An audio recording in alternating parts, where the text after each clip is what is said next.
This is Donovan Doust coming at you from New School Poker Strat. I'm playing as Luckbox78 on Cake Poker, a US friendly poker site. I wanted to talk a little bit about the change in the metagame. If you are if you can relate to my history, I came up playing poker in the early 90s, on into the poker boom, and through the poker boom the couple years following. Took a little vacation, came back to an entirely different game from circa 2006, where tight aggressive play got the money, into this new poker landscape that's very different. So if you're a tight aggressive player with like a raise or fold mentality, I think you're going to learn a lot from not just this video, but from my videos and my strategy stuff that I've done in the past and will continue to do, because I've been there, done that, and I have adapted my game profitably. I play mostly 1-2 live, and I'll play usually 25 cent, 50 cent, or $50, $1, 100 max online, and I am a winning player live and online. Certainly I could have flat called here. I think this guy's starting to get a little bit abusive, which I usually don't mind, but I don't want him to think he can just bet with impunity. I'm not going to really stand behind that play in general, but I do believe that this guy is capable of calling a re-raise with worse hands. We've got a little bit of history. We've kind of gone back and forth a little bit. Normally I think you should flat call that, because you're never going to get a better hand to fold when you raise, and there's not that many worse hands that are going to call you. You've got like a cuspy hand with ace-queen, ace-jack for sure. I'm not going to raise there, and like king-queen type hands for sure I'm not going to raise. Whenever a guy donks into me on a board like that, I'm going to assume he's drawing and that I've probably got some ways to win the pot, and I hope that was one of them. Now I'm just going to check this back, because honestly he either really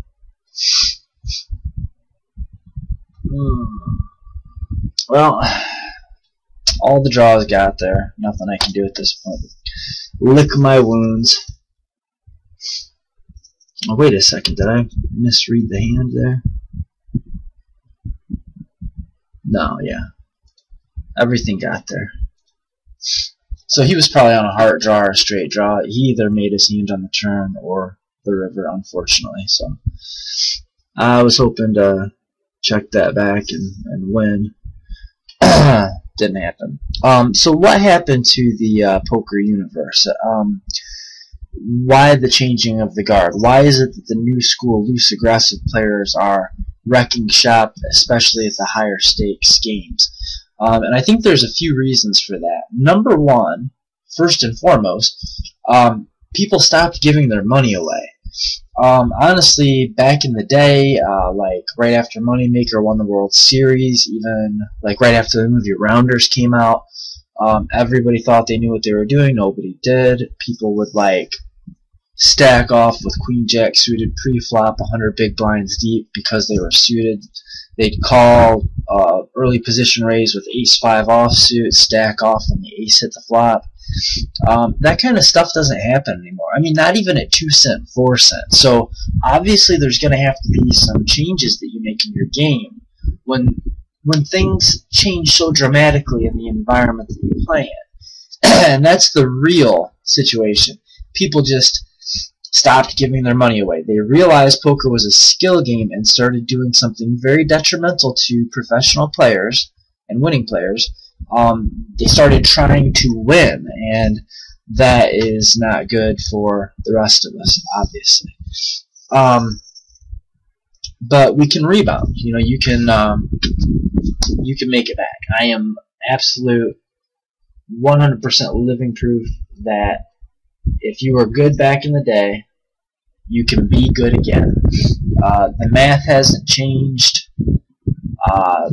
Some of the central kind of attributes that you need, hand reading, logic skills, patience, that stuff hasn't changed.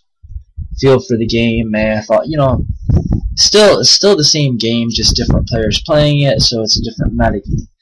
The second bad thing that happened for our tight, aggressive school of thought, and for all of us razor-fold poker players, was the internet. Now, young, smart players could and did play more hands in 1 year than I would say some pros probably played in like a decade. I don't even think that's an exaggeration. I think that's literal truth.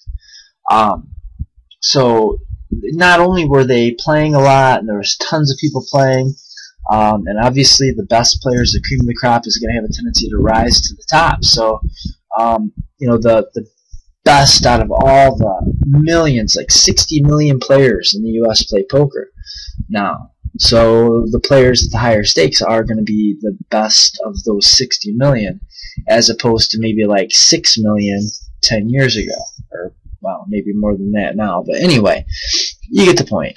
Young, smart, aggressive players started breaking the game down, playing a lot of hours, playing a lot of hands, and they also started frequenting sites like 2+2, like strategy forums. I just feel like he's gonna 3-bet me here, and I don't. You ever just get that feeling? Luckily, I'm only semi-psychic. Yeah, so these people started frequenting sites like 2+2, and I think if you're not taking advantage of that site or sites like it, you're really missing out on a great opportunity to learn. There's young, smart players that have broken. I'm 34 years old, and I'm like an old school player there. These guys have broken the game down, especially after the flop. Well, both pre-flop and post-flop, in a way that we never did back in kind of our heyday, if you're an old school tag like me. So the third thing that happened, I think, to the poker universe. This time I'm going to switch it up, and I am just going to flat with the ace-queen. I'm ahead of his range here, but maybe I just feel like maybe ace-queen is a hand that you can throw into. It's right on the verge, right on the cusp of a re-raise or a flat hand. Ace-jack, I think, is a solid flat call. Ace-king is obviously a re-raise. Ace-queen is in the middle there, and I can sort of take it, or I can either bet it or not bet it. I'm going to go ahead and bet the flop here, expecting king-queen to call me, expecting ace-10 to call me, maybe one street. I can get value from flush draws, strictly making a value bet here. I've got the best hand here, almost always, and I'm just looking to, maybe he can float me with ace-king, and an ace can hit. That would be fun. Or maybe not. So it probably didn't matter too much whether we 3-bet pre-flop or not. But I did flop great equity, and if he had like a queen-jack suited or a king-queen, I don't want to fold that out. I want to play against it in position with probably a skill edge. So that's the reason that one of the reasons that's another one of the big key reasons razor fold is dead, is because it's not accurate, it's not correct, it's not ideal, it's not optimal.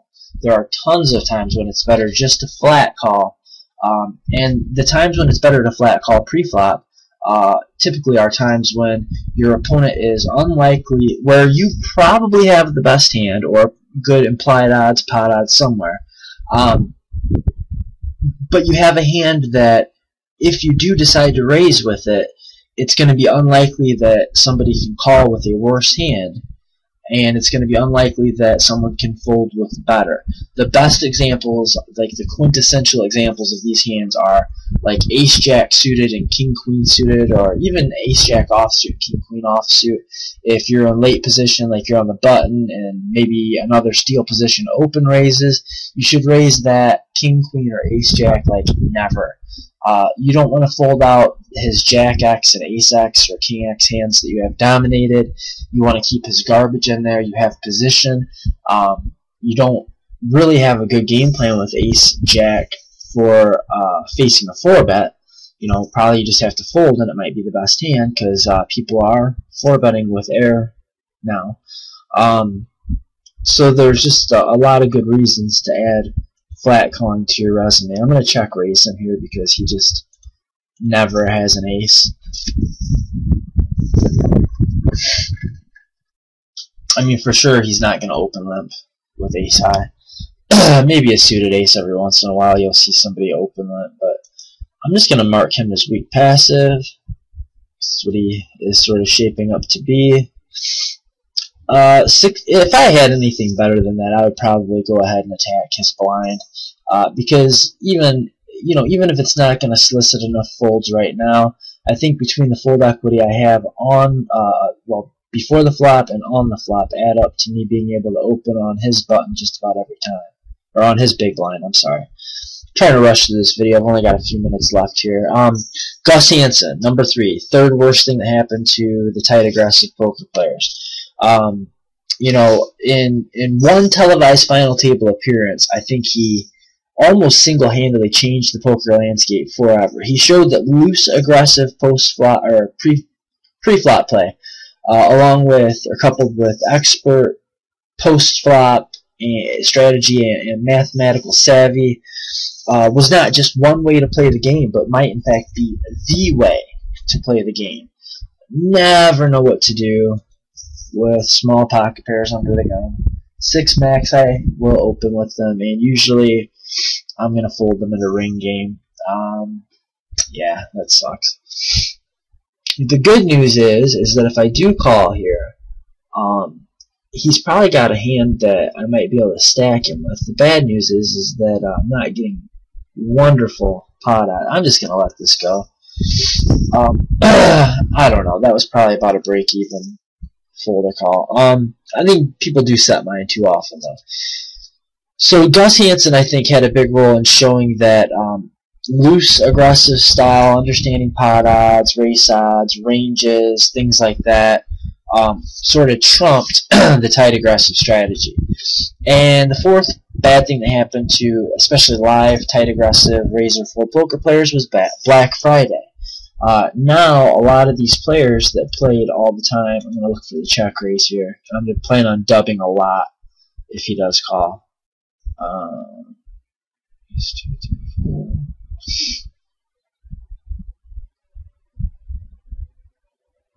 Now my bet just doesn't look that believable, so I may just try to hit that draw. Yeah, I was actually sort of hoping that I would get a bet and then I could raise. If a diamond came here, for sure I was betting. Yeah, I just, anybody with 2 diamonds isn't going anywhere.